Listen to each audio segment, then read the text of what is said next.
हाँ, श्री जी करुणामयी, उन्हीं का बल, उन्हीं का सब कार्य।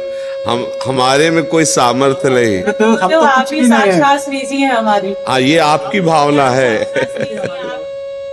वैसे अपनी एक एक मन में एक संशय है कि हमारा क्या है, हमारा सोने चांदी का व्यापार है, सोने चांदी का व्यापार है आभूषणों का। तो क्या होता है कि जैसे कितने नए आभूषण खरीदे और बदले पुराने आभूषण दिए, अब उन आभूषणों को हमने एक परसेंटेज पे लिया, कभी कभी क्या होता है कि उसमें उससे अधिक सोना निकल आया बाबा या चांदी निकल आई, तो मन में बहुत ग्लानि होती है कि अब इसको अगर हम वापस दे रहे हैं तो उनके मन में ये आएगा कि तुमने पहले से ऐसा किया। बाबा ऐसी स्थिति में क्या करना चाहिए, थोड़ा ये बता दीजिए। नहीं, अभी हम प्रश्न का मतलब, चूंकि ये हमारा विषय। जैसे सोना इन्होंने 1% जैसे 10,000 पे ले लिया वापस, एक उसका मूल्य देख के, बट बाद में जब वो चले गए ग्राहक यहाँ, इन्होंने जब उसको चेक किया वो निकल गया 15,000 का या 20,000 का इनकी नजर में। हमने तो 10,000 का मूल्य बता। अब देखो, व्यापार है, इसमें कभी घाटा भी हो सकता है। वो रेयर होता है, श्री जी की कृपा से ऐसा नहीं होता। मैं आपको हाँ बताऊं, ऐसा बहुत ही रेयर होता है, लेकिन ऐसा हो जाता है कि मैंने सोना 70% 75% पे ले लिया। अच्छा, उस समय आपको नहीं समझ में आता है। इसलिए क्या होता है कि उसकी प्रक्रिया होती है, अभी आप प्रकट में है, मैंने ले लिया, उसको प्यूरिफाई करा रहे हैं, वो एक अलग व्यवस्था है, वो उनके जाने के बाद होती है, प्रकट में तत्काल नहीं हो सकती। हाँ, तो उससे ऐसा करो कि जैसे ऐसे आपको एक्स्ट्रा पैसा लग रहा है ना, तो किसी गौशाला चले गए और जहाँ भूखी गौएं, उनको चारा की व्यवस्था कर दी। किसी ऐसे चैरिटेबल से जुड़ जाओ जिनमें अनाथों को विविध प्रकार की सुविधाएं दी जाती, औषधि है, वस्त्र है, भोजन है।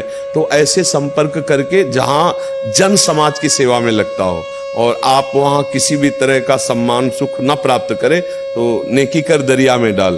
तो कभी कभी जब ऐसे ज्यादा हो जाए तो ऐसी जगह लगा दिया। तो ऐसा हो ही जाता है, क्योंकि एक हाथ में मशीन तो है नहीं। हाँ हाँ, तो बहुत बढ़िया रहेगा। तो जिसका धन है उसको भी लाभ मिलेगा, क्योंकि सत्कर्म में उसका धन जा रहा है और आप हो गए निमित्त मात्र। माल तो उसी का है ना, तो उसको भी पुण्य मिलेगा और आपका भी मंगल होगा। कम होता था, लेकिन जब से आपके वचनों का थप्पड़ पड़ा है तो फिर बड़ा लगता है कि हाँ, नहीं, बड़ी सूक्ष्मता से आप अच्छा विचार किए, तो उसके लिए ऐसा कर्जा को निकाल के रख दिए और महीना 2 महीना में जब जो भी 1,000 2,000 4,000 हो गए, तो किसी ऐसी गौशाला में चारा लेके जाओ, टाली में भरवा लिया और सब गौओं को पवा दिया। ऐसे कर दिया। ये आए विविध सेवाएं। हाँ, उन सेवाओं में अपना संबंध नहीं होना चाहिए।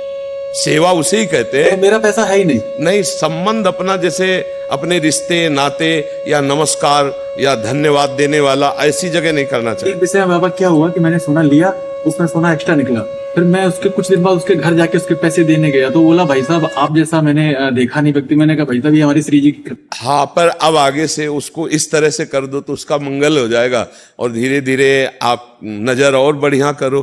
कृपा जैसी हाँ, जितना पवित्र नजर कर पाओ कि वास्तविक जिसका जितना सोना है उसको उतना धन आप दे सके। हाँ, कभी ऐसी चूक हो जाती है।